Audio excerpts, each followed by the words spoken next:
حضرت رومی نے ایک لطیفہ لکھا ہے، وہ بات سمجھاتے ہیں لطیفہ لکھ کے۔ حضرت رومی کہتے ہیں ایک بادشاہ تھا، تو اس کو یہ بڑا اس کے ذہن میں بات بیٹھ گئی تھی کہ منحوس ہوتے ہیں لوگ۔ وہ اکثر ایک ہفتے میں ایک دفعہ شکار کھیلنے جاتا تھا۔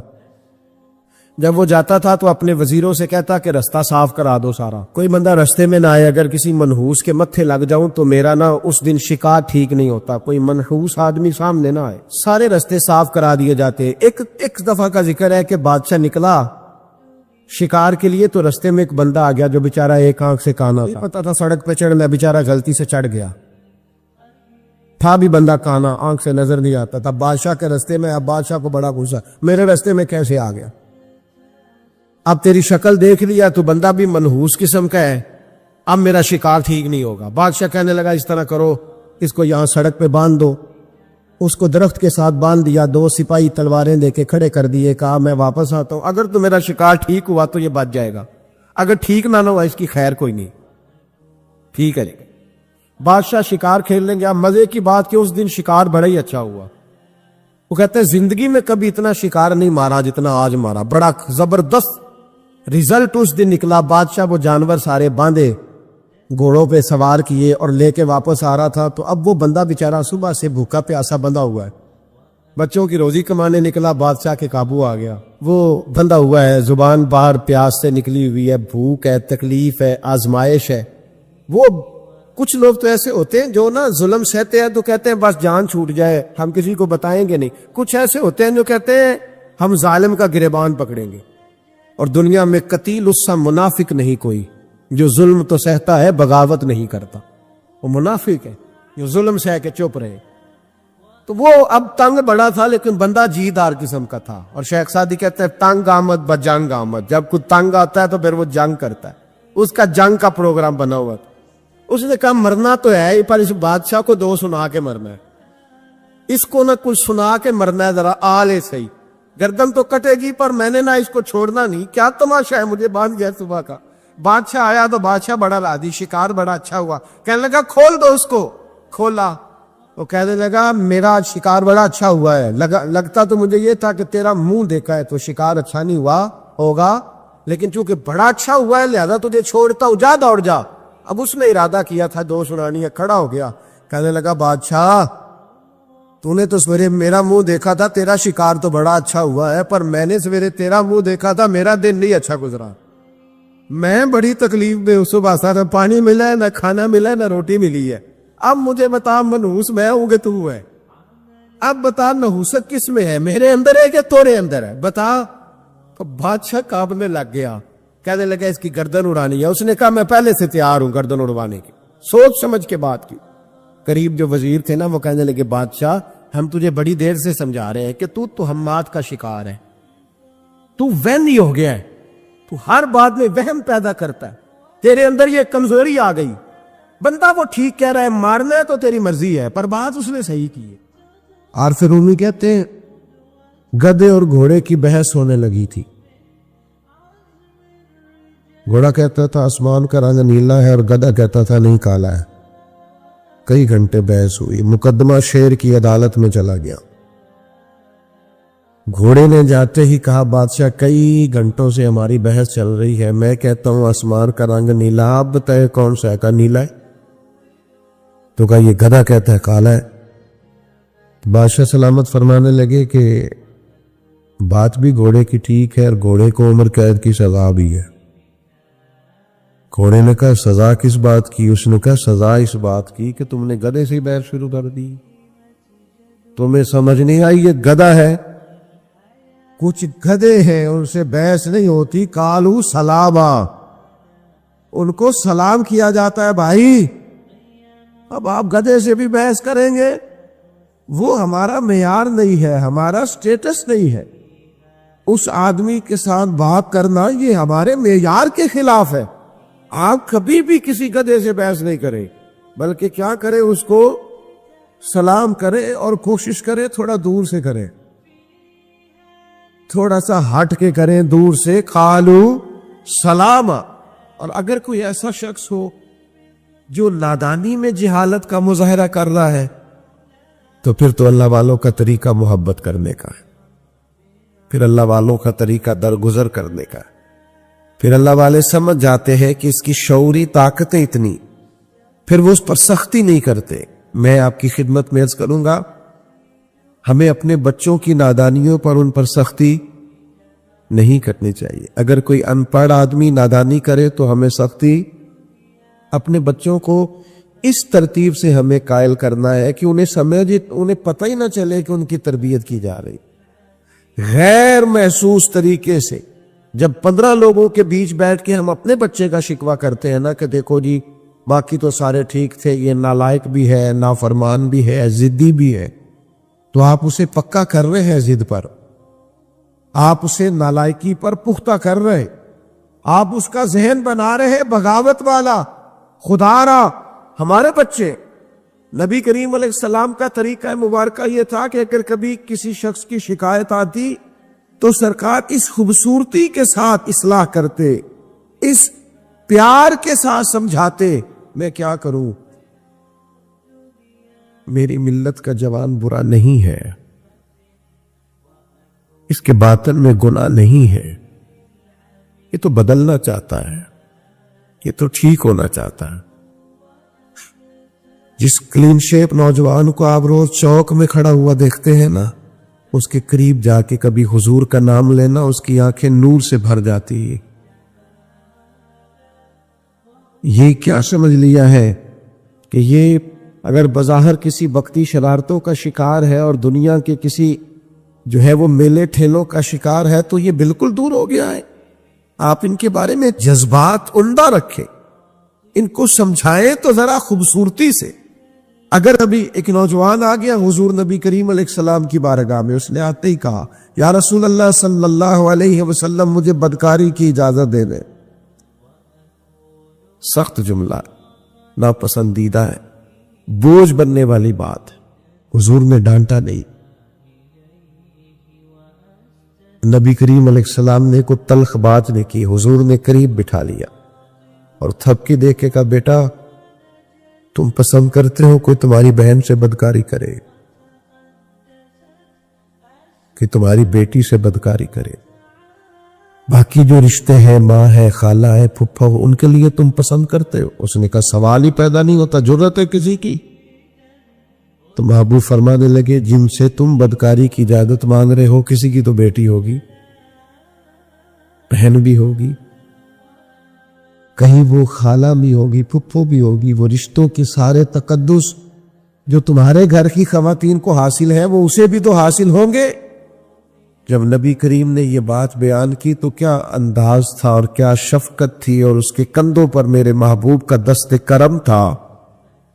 چند آنسو فوراً اس کی آنکھوں سے ٹپکے، وہ آنسو تھے کہ وہ سیلاب بن کے ہر چیز کو دھو گئے۔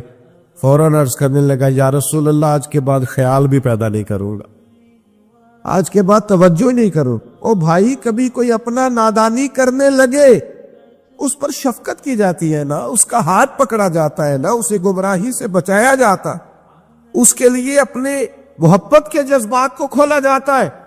خدا را اگر کوئی اپنا، حضرت ابو ذر غفاری رضی اللہ تعالیٰ عنہ فرماتے کسی معاملے میں نے سخت جملہ کہہ دیا تھا سیدنا بلال حبشی کو، تو محبوب نے نام نہیں لیا، حضور نے فرمایا کیا ہو گیا لوگوں کو، ابھی بھی جاہلیت کی باتیں کرتے، کسی کو اس کی ماں کا نام لے کے کہ تو ابشن کا بیٹا ہے آر دلاتے۔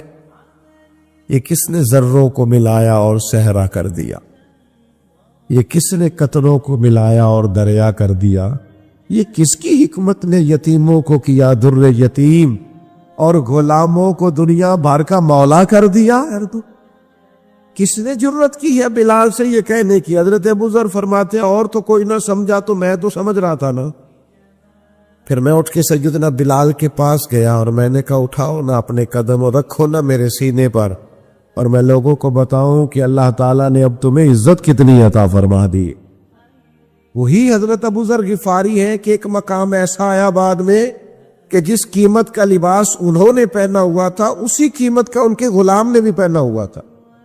یہ جو آج بہت انسانیت کا درس دیتے ہیں نا لوگ، بیچارے رو رو کے غریبوں کی باتیں کرتے ہیں، ان سے کبھی پوچھیں آپ کے اور آپ کے ڈرائیور کے کپڑے ایک قیمت کے ہوتے ہیں؟ نبی کریم علیہ السلام نے تو فرمایا تمہارے غلام تمہارے بھائی ہیں، جیسا خود کھاؤ ویسا انہیں بھی کھلاؤ. یہ ابن ماجہ میں موجود ہے. جیسا خود پہنو انہیں بھی پہناؤ. ان کی طاقت سے زیادہ ان پر بوجھ نہ ڈالو، اور اگر بوجھ ڈالو تو ان کے ساتھ کام میں شریک ہو جاؤ. تو اپنا اگر کبھی کوئی نادانی کرے تو آپ کا سینہ کشادہ ہونا چاہیے، بڑا ہونا چاہیے، وسیع.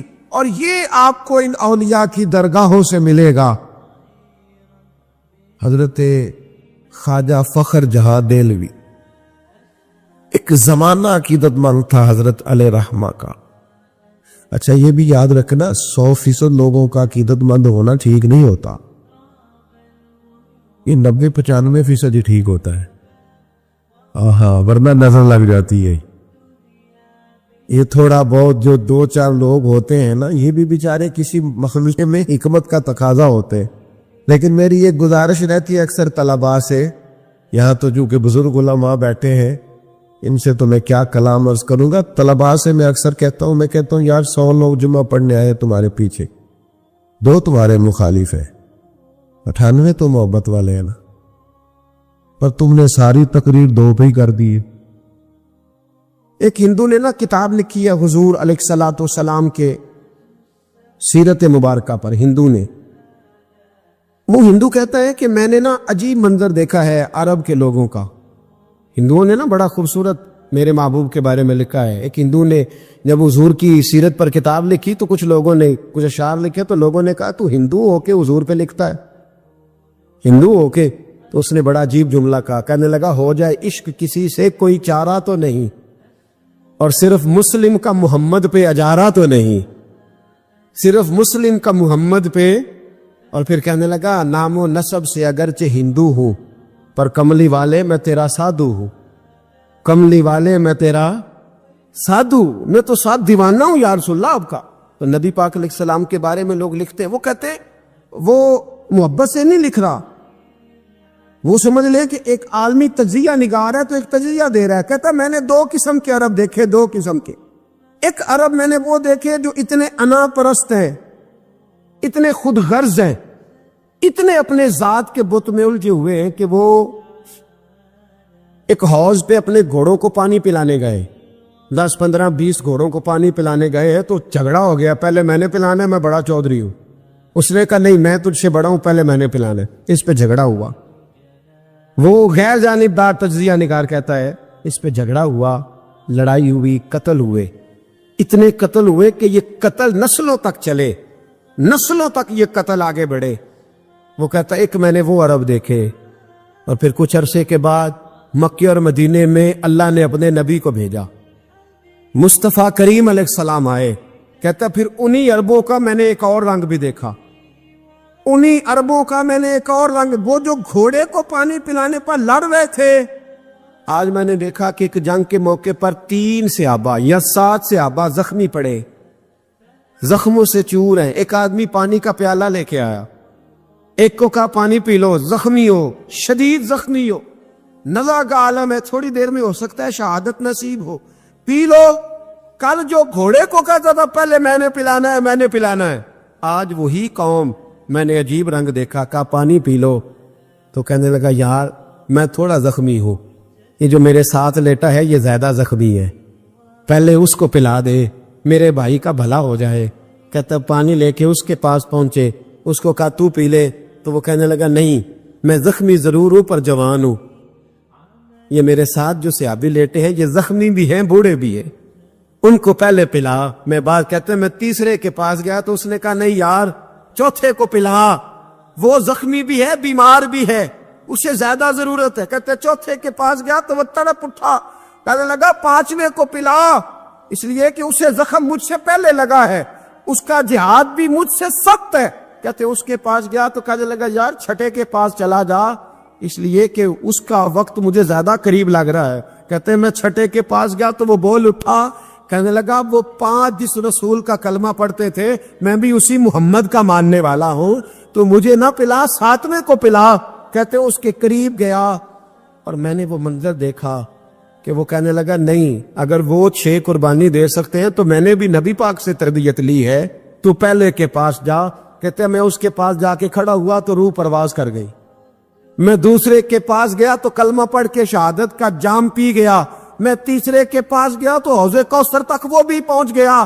کہتے ہیں ساتوں کے ساتوں وصال کر گئے, پانی میرے ہاتھ میں تھا اور میں اس صحرا میں کھڑے ہو کے سوچ رہا تھا یہ وہ لوگ ہیں جنہوں نے دل کا کلمہ بھی پڑھا ہے, روح کا کلمہ بھی پڑھا ہے. یہ ان کا صرف وجود نہیں جھکتا رب رسول کی بارگاہ میں, جب یہ جھکتے ہیں تو ان کے دل بھی جھکے ہوئے ہوتے ہیں, ان کی روحیں بھی جھکی ہوئی ہوتی. حالات بدل گئے میرے بھائی, ہمارا یہ حال ہے. ہم جملوں کے مسلمان, لفظوں کے مسلمان, ہم اپنے آپ کو کھینچ کھانچ کے مسجد میں لا کے 2-4 وقتیں بھی پڑھ ہی لیتے, پر دل و نگاہ اگر مسلمان نہیں تو پھر کچھ بھی نہیں. دیکھیں نا کتنے اعلیٰ لفظ ہے حدیث میں. نبی پاک نے فرمایا میں اسے اپنا مومن ہی نہیں مانتا. صحابہ کہتے ہیں پوچھنے لگے تھے کسے, تو حضور نے دوسرا بار پھر کہہ دیا, فرمایا میں اللہ کی قسم اسے مومن نہیں مانتا. تیسرا جملہ پوچھنے لگے تو حضور نے پھر بول دیا, فرمایا میں نہیں مومن مانتا. حضور کسے؟ فرمایا جو خود تو پیٹ بھر کے کھائے اور اس کا پڑوسی بھوکا سو جائے. 3 دفعہ حضور نے کہا میں مومن ہی نہیں مانتا. اتنی مرضی تسبیح پڑھے نہ مرضی رب رب کہے. تو میرے بھائی یاد رکھے, داتا صاحب رحمت اللہ علیہ فرماتے علم ہمیشہ اس لیے سیکھنا کہ اللہ تبارک و تعالیٰ تمہیں اس کا نفع عطا کرے, اور پھر آگے بڑھتے ہیں. تو آپ فرماتے ہیں جب علم سیکھ لو تو پھر نہ اللہ رسول سے عشق کرنا, فرماتے ہیں پھر نمازیں پڑھنا آسان ہو جائے گا, روزے رکھنا آسان ہو جائے گا, قرآن مجید پڑھنا آسان, محبت کرنا. اور آپ نے مثال دی, جہاں بھی کوئی بات سمجھاتے ہیں ایک مثال دیتے ہیں. مثال دی, فرمانے لگے حضرت عبداللہ ابن مبارک رحمت اللہ تعالی علیہ فرماتے ہیں میں شروع میں ایک عورت پہ عاشق ہو گیا تھا. سمجھانے کے لیے بات کرتے, عاشق ہو گیا تھا ایک عورت پہ. تو میں نے عشاء کی نماز اس کے محلے میں جا کے پڑھی. چونکہ میرا مذہبی گھرانے سے تعلق تھا, نماز میں پڑھتا تھا. تو امام صاحب جو تھے نا, یہ داتا صاحب نے لکھا ہے کشف الماجوب, امام صاحب نے نا آیات ذرا لمبی پڑھی. تو میرے دل میں خیال آیا کہ مولانا آپ تو فارغ ہیں, تو ہمیں تو اور بھی کام ہے. تو کہتے ہیں نماز سے فارغ ہو کے میں اس کے گھر کے چکر لگاتا تھا, ساری رات گھومتا رہتا تھا. وہ چند لمحوں کے لیے چھت پہ آتی تھی, 2-1 بات کرتی تھی, چلی جاتی تھی. حد یہ ہے کہ مجھے کبھی اس پہ غصہ بھی نہیں آیا, اور اس کا انتظار کر کے کبھی میں تھکا بھی. یہ داتا صاحب لکھ رہے ہیں. حضرت عبداللہ ابن مبارک فرماتے ہیں ایک رات میں گیا, اسی طرح میں نے نماز پڑھی, پھر میں اس کے گھر گیا. میں ساری رات, سردیوں کی ٹھنڈی رات, 11-12 گھنٹے اس کے گھر کا طواف کرتا رہا, معاذ اللہ چکر لگاتا رہا. آدھی رات کو سحری کے وقت وہ چھت پہ آئی 1 منٹ کے لیے, اور کہنے لگی گھر میں مہمان بہت زیادہ ہیں, آج بات نہیں ہو سکے گی. حضرت عبداللہ ابن مبارک فرماتے ہیں کہ میں جب واپس لوٹا تو نہ مجھے اس پہ غصہ تھا, نہ مجھے تھکاوٹ تھی, بلکہ میرے دل کے اندر اس کے لیے محبت بڑھ رہی تھی. میں کہہ رہا تھا کتنی اچھی ہے بیچاری, اتنے راش میں بھی اور اتنی مجبوری میں بھی 1 منٹ کے لیے چھت پہ آئی ہے, پھر بھی مجھے اس سے پیار بڑھ رہا تھا.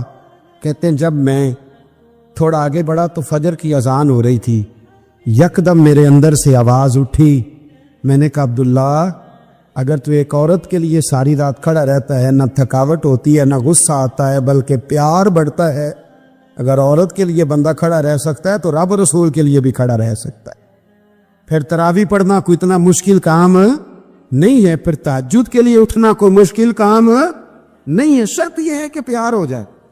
ایک عورت کے لیے اگر یہ سارا کچھ ہو سکتا ہے تو اللہ رسول کے لیے بھی ہو سکتا ہے. فرماتے ہیں میں نے توبہ کر لی, اور پھر میرا حال یہ ہے کہ وہ توبہ کی اور پھر 60 سال گزر گئے, ساری رات مصلی پہ کھڑا رہتا ہوں, مجھے کبھی تھکاوٹ نہیں ہوئی, پھر کبھی تھکاوٹ نہیں ہوئی. تو داتا صاحب کہتے ہیں پہلے علم سیکھ, پھر اس کے بعد اللہ رسول سے پیار کر, اور پیار والی نماز پڑھ, مشقت والی نہ پڑھ, یعنی بوجھ والی نہ پڑھ کہ اب میری جان چھوٹ جائے تو میں بھاگ کے جاؤں, تم ادھر بیٹھو تو میں دوڑ کے نماز پڑھ کے آیا, یہ والی نماز نہ پڑھ. پھر تو آیا تو پھر ذوق پیدا کر, پھر تیرے اندر شوق ہو, پھر تو توانائی والا جذبہ رکھے دین کے معاملے میں. پھر داتا صاحب ایک تیسری بات ارشاد فرماتے, ایک تیسری بات داتا صاحب کرتے ہیں. داتا صاحب کہتے ہیں کہ یہ یاد رکھ کہ جو تجھے اعزاز ملے گا نا زندگی میں, اعزاز تجھے جو زندگی میں ملے گا, اور کوئی کرامت اگر تجھے ملے گی تو وہ صرف نبی پاک علیہ السلام کی سنت اور شریعت کی وجہ سے ملے گی. تو جتنے مرضی چلے کاٹ لے، وظیفے کر لے، کالا جادو، نیلا جادو، پیلا جادو، جو مرضی تو سیکھ لے، اگر تجھے کوئی اللہ شان دے گا تو صرف اس لیے دے گا کہ تو نبی پاک کے دین پہ عمل کرتا ہے۔ کس نے لکھا ہے؟ اللہ کرے آپ کو میں یاد کرا سکوں، اللہ کرے ایسا ہو جائے اور میری جماعت سمجھنے لگ جائے کہ داتا صاحب کہتے ہیں سنت شریعت پہ عمل کرنا چاہیے، اور میں کوئی ایسی چھپی چھپائی بات بھی نہیں کر رہا، اس کو چلا دے، کوئی ایسی چھپی چھپائی بات بھی نہیں کر رہا، کشف المحجوب دنیا کی ہر زبان میں اردو میں ملتی ہے، آپ لے کے دیکھ سکتے۔ داتا صاحب فرماتے اعزاز جو تمہیں ملے گا نا، اگر شان چاہتے ہو، وہ ہمارے نا بہت سارے ایسے لوگ ہیں جو کہتے ہیں کوئی ایسی چیز ہاتھ لگے، اعلیٰ دین کا چراغ ایسے گھسایا جائے اور فوری طور پہ پیر صاحب نے کہہ دیا تو ریل پیل ہو گئی پیسوں کی، تو میں کہتا ہوں یہ تو دین کا مزاج ہی نہیں، یہ تو دین کی طبیعت ہے ہی نہیں، یہ تو ذوق ہی نہیں دین کا، یہ طبیعت ہی نہیں، مزاج ہی نہیں۔ میرے عزیز داتا علی اجمیری رحمۃ اللہ علیہ فرماتے ہیں تو سنت پہ عمل کر، شریعت پہ عمل کر۔ اللہ کا قرآن کہتا ہے قل ان کنتم تحبون اللہ فاتبعونی یحببکم اللہ، فرمایا اللہ کا قرآن کہتا ہے کہ جب تو نبی کریم کی غلامی کرے گا نا تو اللہ خود تمہیں اپنا محبوب بنا لے گا۔